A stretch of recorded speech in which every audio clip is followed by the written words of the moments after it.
Yeah, here we go. Oh, beautiful. I love that.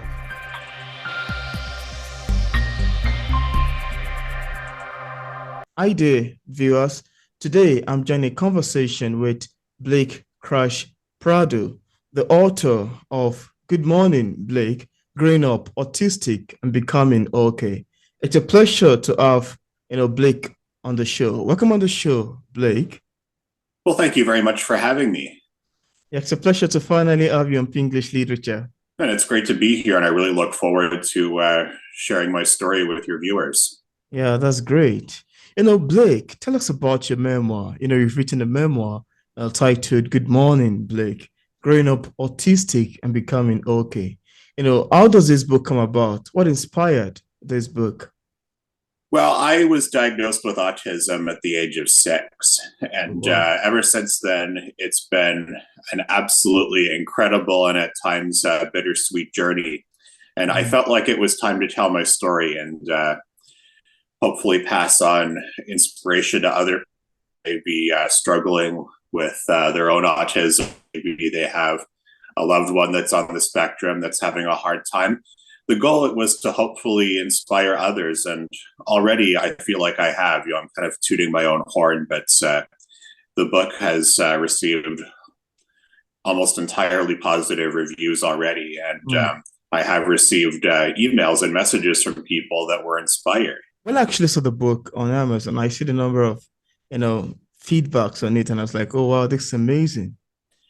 Yes, and I really look forward to promoting it internationally, and Mhm. I'm hoping that people over in Nigeria will buy some copies and feel inspired as well. That'll be great. Now, I also see that, most autistic persons are introvert and lack social communication skill. That got me curious about your profession as a journalist and news reporter. I'm very curious. How were you able to navigate through this, being a journalist and also be on the spectrum, autism spectrum disorder? Could you tell us a bit about this? Well, it was a long journey, let me tell you. My parents had to fight really hard to make sure that I had the services that I needed in school to succeed to become the social person that I am. It didn't happen overnight. When I was very young, I had a really hard time having a conversation with someone, asking questions, making eye contact. But my parents put me through therapy, and they made sure that I had a good education in school, and they pushed me really hard, you know, to make that happen. And it, needless to say, it really paid off. I proved a lot of people wrong. Hmm. That's great. That's actually impressive because I've actually read some books on autism spectrum disorder, and one of the things I've got to know about them is that they're kind of an introvert. I can't say much about other people because I realized that the feature of autism differs from one person to another, and that got me when I get to see that you're a journalist. I was like, oh, I'd love to ask you more about this. That's right. Yes, it says on the back of the book that a lot of people say that a person with autism could never work in journalism because it's such Mm, a fast-paced field. But I was determined to make that happen because I used to enjoy watching the news as a kid, and I used to enjoy mm, listening to the radio. It seemed like an interesting job. And whenever I am telling a story on the radio or in a video, it makes me feel like I'm being listened to. And that's an oh, wow. incredible feeling. That's great.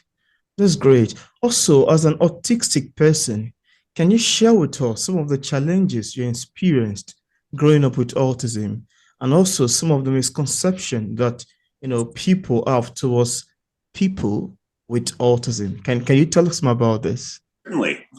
The one thing that I struggled with growing up was changes in routine. I didn't like it when my routine was changed unexpectedly. I also had a hard time with loud noises that were not very loud to other people were extremely loud to me. So I had to learn to overcome those. It doesn't bother me that much anymore. Those were some of the challenges that I had. But I think one of the biggest was learning to make friends and trying to fit into a world that was different from mine. But I had all kinds of help from my family and friends those goals and to become the person that I am today. But when I think of misconceptions about autism, the one that really comes to mind is that misconception is that people with autism can't feel empathy, and that isn't true. Mm. We we we feel a lot of empathy. In fact, sometimes almost too much of it. Oh, I have a bad habit or a good habit, depending on which way you want to look at it, of trying to stop at nothing to solve a problem until it's fixed. Because if there's a problem, it's like an itch in my brain I can't scratch. It has to be solved, otherwise I won't be able to function properly. That's how much empathy I feel sometimes. The other misconception is that people with autism don't want to have friends or they don't want to be social. That may be the case for some, but for a lot of them, mm. they want to have friends. They want to be social. They want to be involved with the world. They just don't know how to. They just Very don't know how true. to interact the way that ordinary people do. They have to be taught.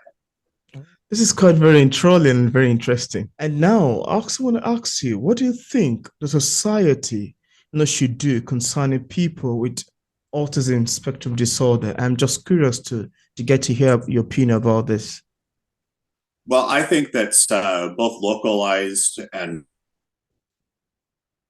developing a national autism strategy so that people nationwide in all countries in the world have access to services that they rightfully deserve and the Mm. accommodations that they deserve. The one thing that a lot of stores will do here in Canada, public places, is they'll have what's called sensory friendly shopping hours, which means that the lights are dimmed during certain times and there's no music being played. If more public places could do that to make things easier for people with autism, that'd be awesome. And it's not just for people with autism, but people with other sensory related disorders, or maybe Absolutely. people that have epilepsy, where Mm. flashing lights could trigger a seizure. Making those accommodations for people with autism, it's no different from accommodating someone in a wheelchair or someone that has diabetes Mm. or anything like that. So it needs to be a government priority. But the other thing is, I feel like people need to be better educated about autism. It should be taught in schools. That way people aren't growing up, you know, looking at a kid having a meltdown in a store and assuming that they're just being naughty when they aren't. They could be It could be an autism related event. That's why it should be taught in schools at least once to students so that they have a good understanding of it. Wow, this is very interesting. Very interesting. And I really love your response to this. And this, I'm curious to know if you experienced any challenges while writing your book. I know that writing memoir can be which task to do. And I'm curious to know if you have any challenge that you experienced while writing the book. If there's any, could you share with us what challenge it is and how you're able to navigate through it? Well, I think it was one of the challenges that I remember was reliving some of the painful memories, such as losing my first job and Mm. being in a car accident when I was in my teen years. Those were difficult to write, but I just had to tell myself, you know what, I want to tell this story. It's painful, but the sooner I get it done, the better. Because if I prolong writing these uncomfortable parts of my life, then I'm just going to keep putting it off. So you got to keep pushing yourself to get past those tough stages of writing. It was hard to put words together that make them sound like a memoir as well, but luckily that's what the editor is for. That's quite fascinating. I really love your response to that. Now, could you tell us a bit about the autism organization you worked with as a volunteer in Canada? Also, what inspired you to be a volunteer worker in this autism organization? Well, in my hometown in Ontario, Canada, there was a man whose grandson was autistic, and he was determined to make the community more autism friendly. So he started a local autism organization where people could, meet and discuss what should be done to make accommodations for people on the spectrum. Mm. And he also had community events that would allow autistic people and their families to go out and have a nice day together as a family where we do stuff like go bowling, or we would watch an ice hockey game and dance. And it was a lot of fun. Oh, But wow. they asked me if I wanted to volunteer and help out because they knew that I was on the spectrum and that I could be a good voice for the community, and give hope to the local families. Mm. And I was on a television public service announcement for my hometown that talked about how the town made accommodations for people and made the community more autism friendly. So it was all over the commercial aired all over Northern Ontario and Canada. And yeah, that in a nutshell is the reason why I decided to volunteer. And also because there really aren't a lot of, at the time, there really weren't a lot of actual autistic people volunteering with autism organizations. It was just, Mm. ordinary people that had a loved one on the spectrum. And I felt like I could help to steer them in the right direction. Oh, that's amazing. And that's what makes me to ask you this question. There is a notion that most autistic person have savant skill. What can you say about this? Do you think all autistic persons have a savant skill? No, definitely not. There's a saying that goes, if you met one person with autism, you met one person with autism. One person with autism might have genius level IQ who's smarter than I am and can do math in their head. But then there's other people that are severe and need, 24-hour care and in some cases for the rest of their lives. I definitely don't have any savant powers or anything like that. Mm. But those that do, it's a real talent for sure. It's something to be embraced. Mm. That's good. I also learned that most of them can be a very good writer. I don't know how sure or how true that can be. Yes, I would agree, especially if they have a good story to tell. Absolutely. Now, as authors, we all have different way of reacting to feedbacks. I'm curious to know your opinion about criticism. How do you react to negative criticism of your book if you've ever had one in time past? Well, so far I'm yet to receive a negative review, not to brag too much, but if I ever did receive one, I would try not to let it get to me. I would just focus on the good reviews that I have. I have some friends that have social media accounts that continue doing what they love, despite some people leaving negative comments or even threats. They just ignore them and they keep doing what they love. That's what I do. But the advice that I would give is that anyone that does receive, frank feedback, you know, that's meant to try to make you a better writer or a better radio announcer or Mm. whatever it is your talent may be, try not to take it personally. Try to accept the advice and use it as a tool to make you better in whatever it is that you want to do. Looks amazing. That's pretty much amazing. Now, could you tell us what publishing is like for a published author like yourself? What are the challenges you've encountered in terms of marketing your books, and what mediums have you utilized so far to promote Good Morning Blake?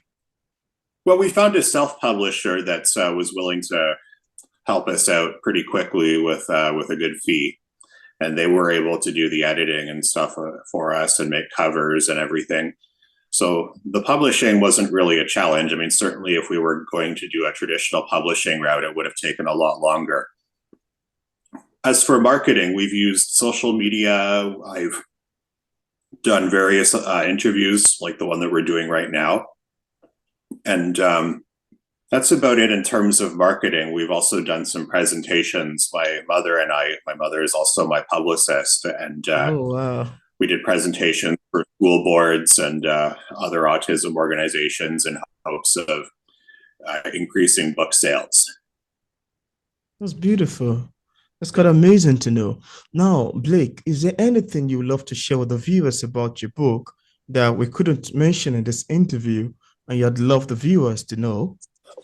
Well, here's the book, and Love the it cover. says here it's indie reader approved, and I Approved. also won a reader reviews award, a bronze award. And what I'll do here is I'll read the back part or part of it. So that's people have a good understanding of what it's all about. Yeah. From nonverbal to radio announcer, Good Morning Blake, growing up autistic and being okay, lays bare from cradle to adulthood the myriad steps Blake has taken to find his voice and rightful place in society. That's what my story is about in a nutshell. Oh, that's great. That's quite amazing. That's lovely. Now, as a published author, Blake, what sort of advice do you have for other writers who are still struggling with publishing a book? What do you tell people in this category? Don't give up. If you want to get your book published, don't give up, because there's lots of publishers out there, and there's no shame in getting a book self-published either. In fact, that's how a lot of good authors start off. They publish themselves first, and then they go with the traditional publishing route. In some cases, it takes 12 attempts before you get published. I think Mark Twain went through 35 different publishers before he finally published Tom Sawyer and his other books. Oh, So wow.